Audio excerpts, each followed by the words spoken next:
Bonjour à tous, j'espère que vous allez bien. Voici la preview de la semaine 4 de la NBA Fantasy Salary Cap. Sans plus attendre, voici mon analyse.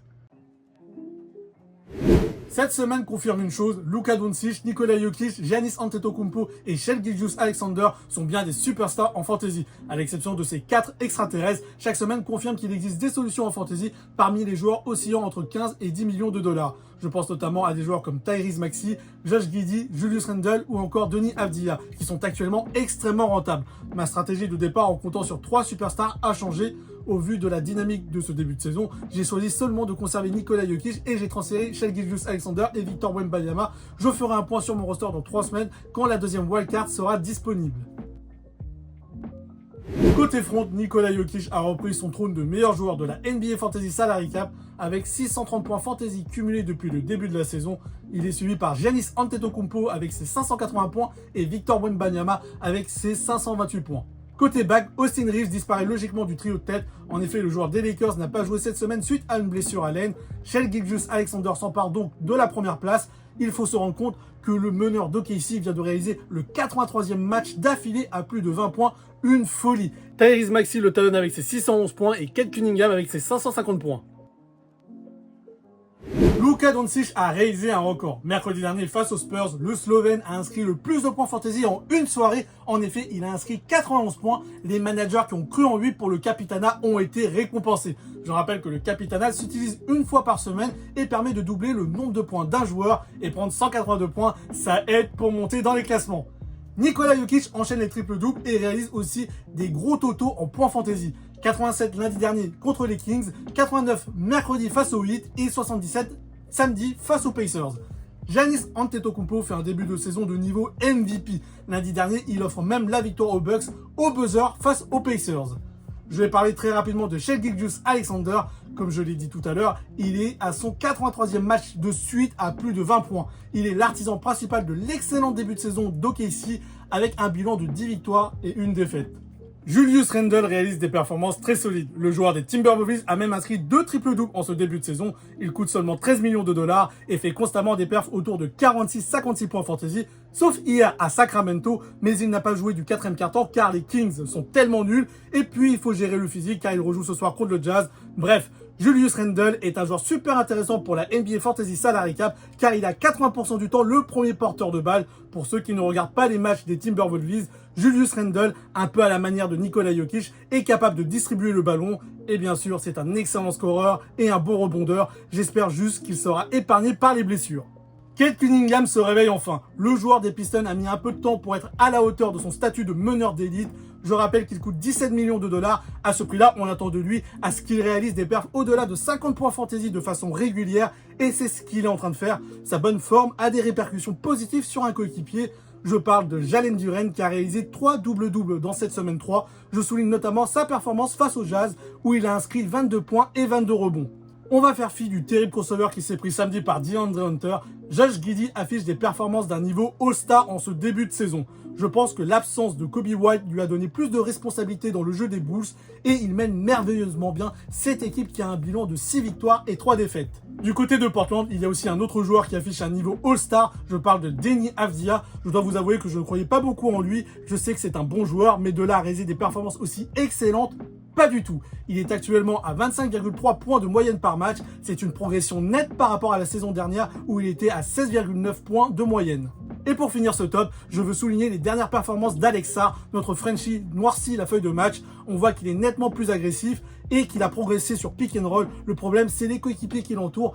Enfin, j'en vise 2 en particulier dont je vais vous parler dans quelques instants. Je ne comprends pas pourquoi Chris Middleton est considéré comme un joueur titulaire au sein des Wizards. Respect pour sa carrière, il faut toutefois constater qu'il est moyen depuis le début de la saison et traîne une blessure récurrente au genou droit. Il est très certainement utile dans le vestiaire pour apporter de l'expérience, mais en fantasy, c'est un red flag. CJ McCollum a sorti des performances catastrophiques en début de semaine dernière. Les 2 dernières rencontres se sont certes mieux passées pour lui, mais pour un meneur qui coûte 12 millions de dollars, il coûte beaucoup trop cher pour ce qu'il rapporte réellement. Ja Morant a fait beaucoup de jaser. Après une défaite frustrante face aux Lakers, où il sort une perf horrible avec 8 points seulement. Le joueur a remis en cause le coaching staff des Grizzlies, ce qui lui a valu un match de suspension. À son retour, il essuie une nouvelle défaite face aux Pistons et repatatras, il déclare en fin de match à la presse qu'il a perdu sa joie de jouer. Tout semble indiquer que le divorce avec les Grizzlies semble inéluctable. Toutefois, il a retrouvé le sourire après la victoire face aux Mavericks. Et bien heureusement, juste pour info, la franchise de Dallas est cadavérique et compte de nombreux blessés, dont Anthony Davis, Kyrie Irving et Derek Lively. En parlant de Dallas, Klay Thompson n'est plus que l'ombre de lui-même. Il est non seulement mauvais et je crains qu'il n'a plus vraiment sa place dans la rotation, je trouve que son déclin est d'une violence inouïe. Et ça me rend triste quand je repense à ce joueur qui a été si fabuleux quand il était aux Warriors. Petit carton rouge pour Victor Wembanyama. Comme annoncé au début de cette vidéo, j'ai fini par me séparer de Wemby. Je vais me justifier, il coûte actuellement 18,6 millions de dollars. Un joueur à ce tarif-là, j'attends à ce qu'il me fasse très régulièrement des perfs à plus de 50 points, comme Doncic, SGA ou Giannis. Cette semaine 3 a été très compliquée pour notre alien national. Il faut croire que ce match contre les Suns a pavé la voie aux autres équipes sur la façon de défendre sur Wemby. Une pression constante avec 2 joueurs sur lui, surtout quand il essaye de porter la balle comme un meneur. Presque à chaque fois qu'il fait ça, il se fait intercepter la balle. À lui de trouver les solutions pour sortir de ce piège, même s'il est dans une période où il est un peu au ralenti. Nul doute que Wemby refera des grosses perfs comme en ce début de saison. Je suis un peu triste de me séparer de lui, mais en fantasy, il n'y a pas de sentiment, on joue pour la win. Je vois actuellement des joueurs moins chers tout aussi rentables que lui. Pour le prix d'un Wemby, j'ai potentiellement 2 joueurs à bas prix qui peuvent me faire dépasser un nouveau cap en termes de points fantasy. Voici le calendrier de la semaine 4. J'attire votre attention sur la journée 4. Il y a 3 matchs. Les Raptors contre les Cavaliers, les Pacers contre les Suns et les Hawks contre le Jazz. Contrairement à la semaine passée, je pense que cette journée est une bonne opportunité pour utiliser votre jeton All-Star car vous avez davantage de joueurs qui peuvent vous garantir des grosses perfs à plus de 40 points. La journée 4 de la semaine 3, qui comportait qu'un match, la rencontre entre les Clippers et les Suns, ne remplissait pas suffisamment de bonnes conditions pour jouer ce jeton All-Star. Avec les absences de James Harden et Kawhi Leonard, c'était vite vu. Les bons plans de cette semaine se scindent en 2 groupes. L'un autour des joueurs entre 12 et 13 de valeur et celui entre 6,5 et 4,5 de valeur.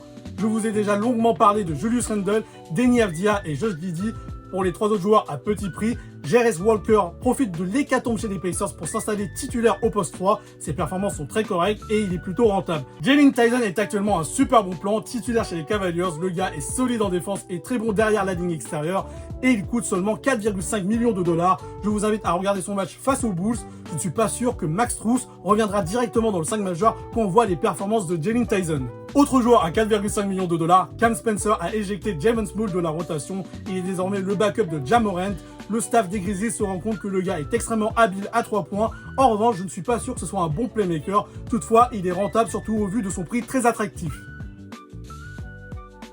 J'ai déjà parlé de Chris Middleton qui traîne une blessure au genou droit. Par contre, c'est une fin de saison pour Walker Kessler qui s'est blessé à l'épaule gauche et qui doit subir une opération.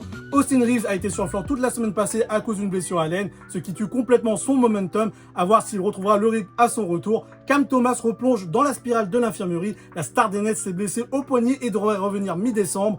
Autre joueur qui s'est blessé au poignet, c'est Quentin Jackson. Alors qu'il venait de faire sa place dans le 5 majeur des Pacers, il rejoint finalement l'équipe de l'infirmerie. Côté Pelicans, Yves Missi est absent depuis 3 matchs suite à une maladie. On ne sait pas ce qu'il a, mais selon différents sites, il pourrait faire son retour ce soir face aux Suns. Si vous avez aimé la vidéo, n'hésitez pas à partager et à mettre un pouce bleu, ça m'aide beaucoup pour le référencement. Si vous voulez vous tenir au courant des prochains contenus, que ce soit du format short ou long, abonnez-vous à ma chaîne. Je vous dis à très vite pour une nouvelle vidéo. Ciao!